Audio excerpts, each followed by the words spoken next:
दुनिया के सबसे ऊंचे बैटलफील्ड पर भारत का धमाका। सियाचिन ग्लेशियर पर भारतीय सेना ने कर दिखाया कमाल। दुर्गम पहाड़ी पर शुरू की गई इंटरनेट की सुविधा। सैटेलाइट आधारित इंटरनेट सर्विस शुरू होने से सैनिकों को मिलेगा फायदा। दोस्तों, दुनिया की चौथे नंबर की सबसे ताकतवर मानी जाने वाली भारतीय सेना ने फिर अपना धमाका कर दिया है। भारतीय सेना, जिसके आगे चीन की सेना पस्त होती नजर आती है, जिस सेना के आगे पाकिस्तान की सेना पानी भरती है, उसी भारतीय सेना ने फिर से ऐसा कारनामा कर दिखाया है कि जिससे चीन और पाकिस्तान की नींद उड़ने लगी है। भारतीय सेना ने फिर से अपना जलवा दिखाते हुए दुनिया के सबसे ऊंचे और ठंडे माने जाने वाले युद्ध क्षेत्र सियाचिन में सैटेलाइट आधारित इंटरनेट सर्विस शुरू की है, जिसके बाद पूरी दुनिया भारतीय सेना का लोहा मानने पर मजबूर हो गई है। भारतीय सेना की फायर एंड फ्यूरी कोर ने इस दिशा में महत्वपूर्ण कदम उठाया है, जहां उसने 19,061 फीट पर सियाचिन सिग्नलर्स द्वारा सैटेलाइट आधारित इंटरनेट सेवा शुरू की है। दोस्तों, इस क्षेत्र में इंटरनेट नहीं होने के कारण भारतीय सेना को मैसेज भेजने में काफी परेशानी होती थी, लेकिन अब इस सेवा के शुरू होने से आपातकालीन स्थिति में सियाचिन ग्लेशियर पर मौजूद भारतीय जवान मुख्यालय में सूचना दे पाएंगे।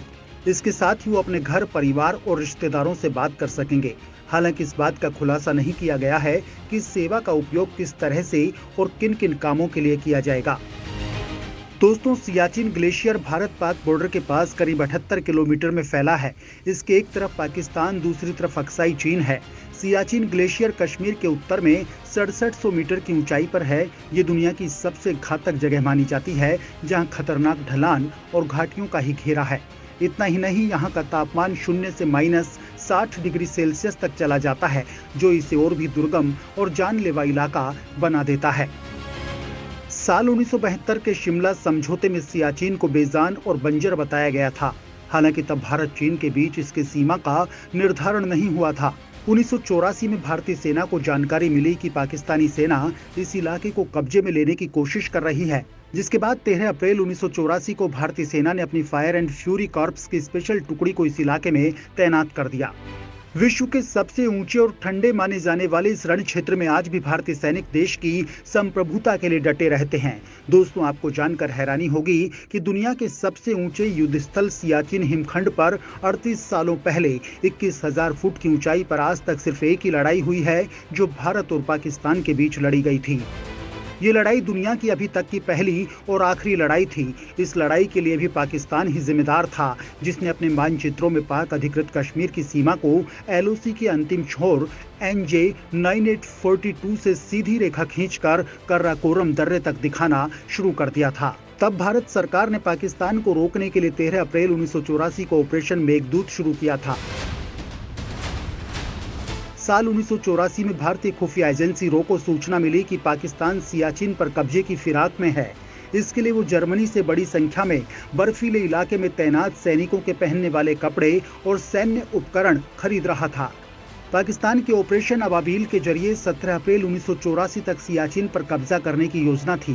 जानकारी मिलते ही तत्कालीन पीएम इंदिरा गांधी ने सेना को सियाचिन पर कब्जे की मंजूरी दे दी। मार्च 1984 में लेफ्टिनेंट कर्नल DK खन्ना की अगुवाई में कुमाऊं रेजिमेंट की एक बटालियन और लद्दाख स्काउट्स की यूनिट्स बर्फ से ढके जोजिला पास से होते हुए पैदल ही सियाचिन के लिए रवाना हो गई। भारतीय सेना के जवान पैदल इसलिए गए ताकि पाकिस्तानी रडार उनकी मूवमेंट को पकड़ नहीं पाए। इसके बाद भारत ने 10 अप्रैल से 30 अप्रैल 1984 के बीच लेफ्टिनेंट जनरल प्रेमनाथ हरण की अगुवाई में ऑपरेशन मेघदूत चलाने की योजना बनाई। सियाचिन में स्थित सल्टार और इस पर कब्जे की जिम्मेदारी ब्रिगेडियर विजय चन्ना को दी गई थी। चन्ना ने 13 अप्रैल की तारीख चुनी, क्योंकि उस दिन वैसाखी का त्योहार था और पाकिस्तानी सेना ये सोच भी नहीं सकती थी कि भारत त्योहार के दिन सैन्य कार्रवाई करेगा। 13 अप्रैल 1984 को भारत ने ऑपरेशन मेघदूत चलाते हुए सियाचिन ग्लेशियर पर कब्जा जमा लिया था। ऑपरेशन मेघदूत के जरिए भारतीय सेना ने 4 दिनों के अंदर ही सियाचिन के 2 प्रमुख पास सियाला और बिलाफोंडलो समेत करीब 3000 वर्ग किलोमीटर इलाके पर कब्जा कर लिया था। इस अभियान में करीब 300 भारतीय सैनिकों ने हिस्सा लिया था, लेकिन इसमें कितने जवान शहीद हुए इसकी जानकारी नहीं। इस लड़ाई का एक कड़वा और दिल दहला देने वाला सच ये था कि 21,000 फुट की ऊंचाई पर तापमान 0 से 60 डिग्री नीचे तक चला जाता है।